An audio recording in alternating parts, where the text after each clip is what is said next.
नमस्कार दोस्तों, मैं हूं आपका दोस्त अमित नक्षत्रा मास्टर से। आज हम हैंड एनालिसिस करेंगे। ये एक 43 इयर्स ओल्ड महिला का हाथ है और हम इसको आज एनालाइज करेंगे। तो सबसे पहले मैं आपको बताऊं कि आप देखेंगे कि इनकी उंगलियां यहाँ से लेकर यहाँ तक और यहाँ से पाम की लंबाई के कंपैरिजन में अगर 75% या उससे कम है तो ये छोटी उंगलियां कहलाएंगी।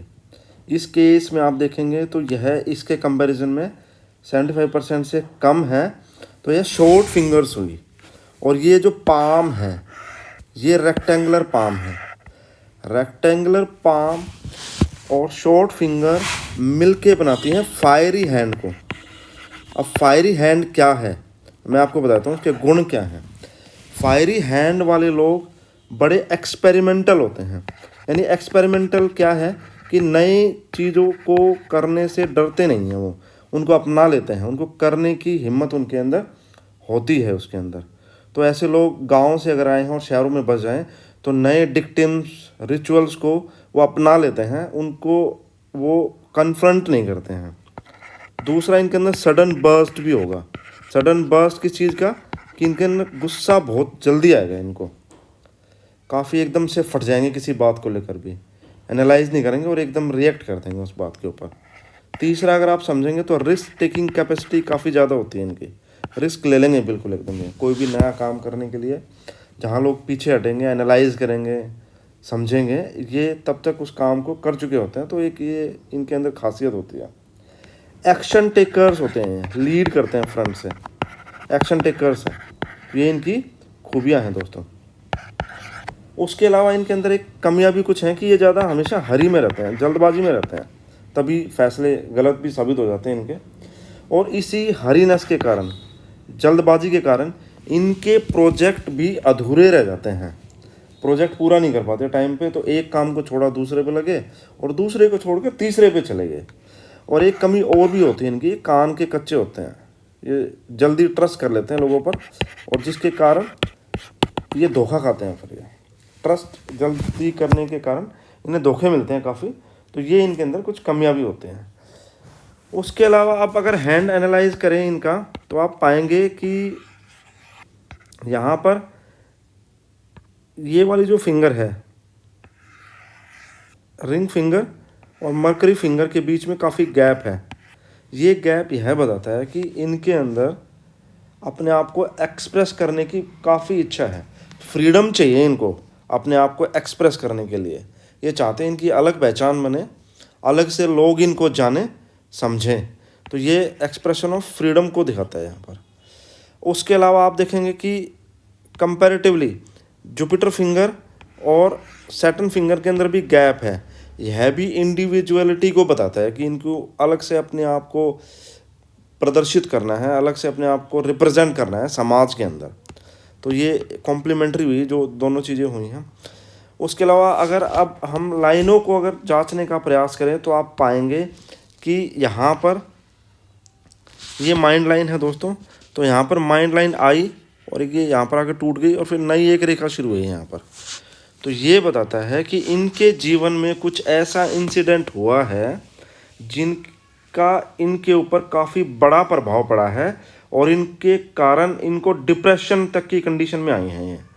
चूँकि ये लाइन ऊपर जाने की बजाय नीचे की तरफ इंडिकेट कर रही है तो ये डिप्रेसिव टेंडेंसीज़ को बताता है और ये बात उन्होंने स्वीकारी भी कि मेरे अंदर डिप्रेशन है। उसके अलावा अगर आप देखेंगे तो आप पाएंगे कि यहाँ पर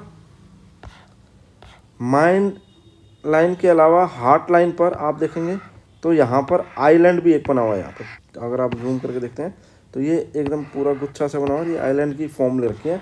तो ये भी बताता है कि इनका दिल भी टूटा है। तो इमोशनल इम्बैलेंस होने के कारण इनका दिल भी टूटा है और कुछ इंसिडेंट रहे होंगे कारण इनका दिल टूटा होगा उसके कारण। ठीक है दोस्तों। उसके अलावा अगर हम आगे चल के देखें तो इनकी उंगलियां जो हैं, इनकी उंगलियां नीचे से आप देखेंगे तो थिक हैं और ऊपर जाकर पतली हो गई हैं। सभी उंगलियां आप देखेंगे ना आप तो ऊपर जाकर पतली हैं। तो ये नुकीली उंगलियां हैं जो भावुकता को रिप्रेजेंट करती हैं। इमोशनल बिहेवियर को एनहेंस करती हैं। और कोई भी चीज़ जब इम्बैलेंस हो जाए तो वो दिक्कत का रूप ले लेती है। तो यहाँ पर इनकी हार्ट लाइन आपने देखी, आइलैंड था, हमने माइंड लाइन देखी जिसमें एक डिप आया जो कि डिप्रेशन का कारण बना। तो ये चीज़ें कहीं ना कहीं ऐड कर रही हैं इनकी इमोशनैलिटी को बढ़ाने में। ठीक है दोस्तों। उसके अलावा अगर हेल्थ को जांचें इनकी, तो आप देखेंगे कि इनके इस वाले पार्ट में छोटी छोटी लाइनें हैं, काफ़ी सारी छोटी छोटी लाइनें हैं। तो ये छोटी लाइनें बताती हैं कि यूरिक एसिड की समस्या, गाउट की समस्या नज़र आती है इनके अंदर। उसके अलावा एसिडिटी वाला पार्ट भी इनको परेशान कर सकता है दोस्तों, तो ये पता लगता है। दूसरा, आप अगर देखेंगे तो यहाँ पर भी काफ़ी लाइनें हैं छोटी छोटी जो आगे बढ़ती हुई नज़र आ रही हैं।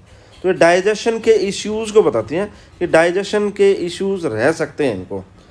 तो दोस्तों ये पता लगता है इनके पाम से। इसके अलावा अगर आगे बढ़ के और चीज़ों को जांचने का प्रयास करें, मैं दूसरा हैंड लेता हूँ इनका दूसरा हैंड देखते हैं दोस्तों। तो आप पाएंगे कि यहाँ पर मून वाले एरिया में रिंकल्स हैं, शेडो हैं, जो यह बताता है इनकी प्रेजेंट में मनोस्थिति, मेंटल लेवल ठीक नहीं है। स्वयं के किले बना देना, स्टोरीज फॉर्म कर देना, एंड रिजल्ट डिसाइड कर देना और स्वयं की दुनिया में ही रहना, ये पता लगता है यहाँ से। दूसरी बात, अगर आप माइंड लाइन को देखेंगे तो यहाँ पर ये बीच में एक धब्बा नज़र आ रहा है आपको, एक डिप है, धब्बा है, जो यह बताता है कि कंसंट्रेशन में कमी है, नींद अच्छी नहीं आ रही है और माइग्रेन और सिर दर्द की समस्या हो सकती है, जो एड ऑन करती है इनकी प्रेजेंट डिप्रेशन वाली समस्या को। तो दोस्तों ये हैंड से भी पता लग जाता है कि ये समस्याएं हैं किसी इंसान को। तो दोस्तों मैं उम्मीद करता हूँ, मैं ऐसा मानता हूँ, मैं ऐसा विश्वास करता हूँ आपको ये वीडियो अच्छा लगा होगा। अगर आपको अच्छा लगा तो लाइक कर दीजिएगा, सब्सक्राइब कर दीजिएगा, शेयर कर दीजिएगा, ताकि आप वंचित ना रहें अच्छे कंटेंट से। अगर आप अपना हैंड एनालिसिस कराना चाहते हैं तो डिस्क्रिप्शन में मेरा नंबर है। और अगर आपके कुछ सवाल है इस टॉपिक से लेकर तो आप कमेंट बॉक्स में डालिएगा, मैं खुले दिल से उनका जवाब देने का भरसक प्रयास करूँगा दोस्तों। तो अगले वीडियो तक नमस्कार।